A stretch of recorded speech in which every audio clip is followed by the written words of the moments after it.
نحمده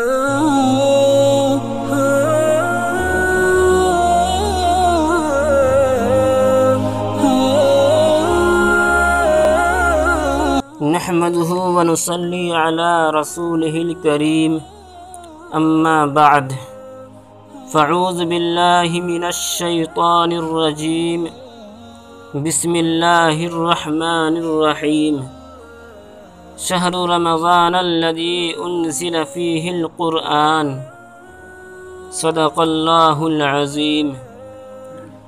سامعین کرام، ماہ رمضان میں تقوی حاصل کرنے کے 8 طریقوں میں سے 2 طریقے یعنی عبادت کی مقدار میں اضافہ سے متعلق اور تلاوت قرآن کریم کی کثرت سے متعلق تفصیل سے ہم آپ کے سامنے بیان کر چکے ہیں۔ سامعین، آج ہم آپ کے سامنے مزید 4 طریقوں پر روشنی ڈالیں گے۔ چنانچہ سب سے پہلے ہم تراویح میں قرآن کریم صحیح پڑھنے اور سننے کے اہتمام کے بارے میں جانتے ہیں۔ چنانچہ اس مبارک مہینے میں ہر مومن کو اس بات کی بھی فکر کرنی ضروری ہے کہ تراویح میں قرآن مجید صحیح اور صاف صاف پڑھا جائے، جلدی جلدی اور حروف کاٹ کاٹ کر پڑھنے سے پرہیز کیا جائے، کیونکہ اس طرح قرآن کریم پڑھنا اللہ کے کلام کی عظمت کے خلاف ہے۔ نیز پڑھنے والے کو خود قرآن کریم بددعا دیتا ہے۔ سامعین کرام، اس طرح قرآن کریم پڑھنے والا اور سننے والے سب گنہگار ہوتے ہیں۔ لوگوں، ہمارا حال یہ ہے کہ حافظ صاحب نہایت تیز گامی کے ساتھ حروف کو کاٹ کاٹ کر پڑھتے چلے جاتے ہیں۔ ایک سانس میں سورہ فاتحہ کو ختم کر دیا جاتا ہے۔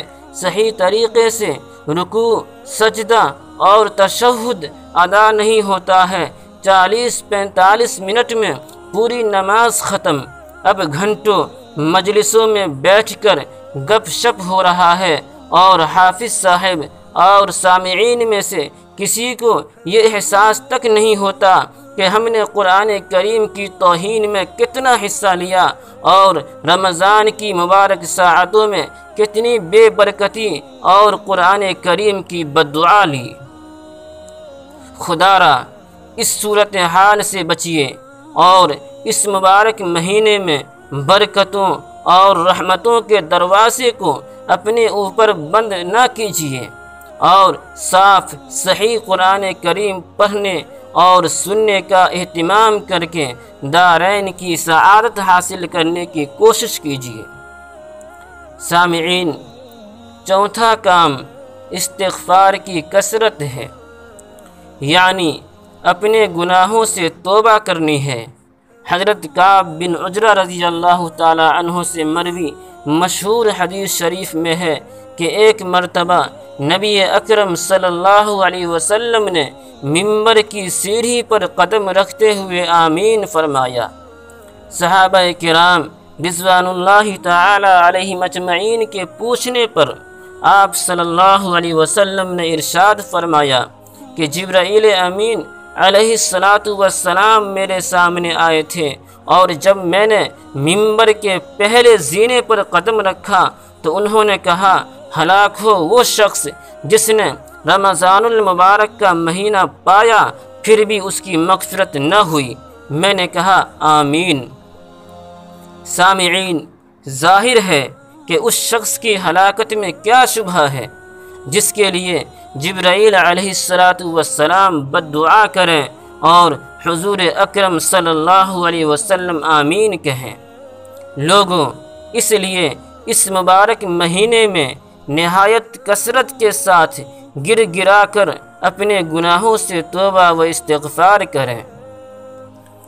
سامعین کرام، پانچواں کام دعا کا اہتمام کرنا ہے، یعنی رمضان المبارک کی برکات کو حاصل کرنے کے لیے دعاؤں کا اہتمام بھی لازم ہے۔ بہت سی روایات میں روزے دار کی دعا کی قبول ہونے کی بشارت دی گئی ہے۔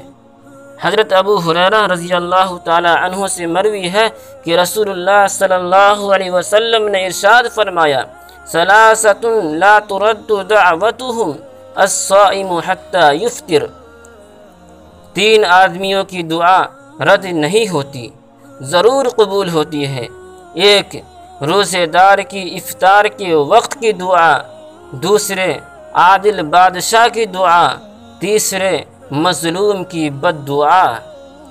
اس کو اللہ سبحانہ و تعالی بادلوں سے اوپر اٹھا لیتے ہیں اور آسمان کے دروازے اس کے لیے کھول دیے جاتے ہیں، اور ارشاد ہوتا ہے کہ میں تیری ضرور مدد کروں گا، ضرور ہیلپ کروں گا۔ بہرحال یہ مانگنے کا مہینہ ہے، اس لیے جتنا ہو سکے دعا کا اہتمام کیا جائے۔ اپنے لیے، اپنے اعزاء و احباب اور رشتہ داروں کے لیے، اپنے متعلقین کے لیے، ملک و ملت کے لیے اور عالم اسلام کے لیے خوب دعائیں مانگنی چاہیے۔ اللہ تعالیٰ سے امید ہے کہ اللہ تعالیٰ ضرور قبول فرمائے گا انشاءاللہ۔ سامعین، 6واں کام صدقات کی کثرت ہے، یعنی رمضان المبارک میں نفلی صدقات بھی زیادہ سے زیادہ دینے کی کوشش کرنی چاہیے۔ حدیث شریف میں ہے کہ حضور اکرم صلی اللہ علیہ وسلم کی سخاوت کا دریا پورے سال ہی موجزن رہتا تھا، لیکن ماہ رمضان المبارک میں آپ صلی اللہ علیہ وسلم کی سخاوت ایسی ہوتی تھی جیسے جھونکے مارتی ہوئی ہوائیں چلتی ہیں۔ سامعین، جو شخص بھی آپ صلی اللہ علیہ وسلم کے پاس آتا آپ اس کو ضرور نوازتے، لہٰذا ہمیں بھی اس بابرکت مہینے میں اس سنت پر عمل کرتے ہوئے صدقات کی کثرت کرنی چاہیے۔ سامعین، اللہ سبحانہ و تعالی سے دعا کیجیے کہ اللہ سبحانہ و تعالی ہمیں زیادہ سے زیادہ عمل کرنے کی توفیق عطا فرمائے۔ وما توفیقی الا باللہ۔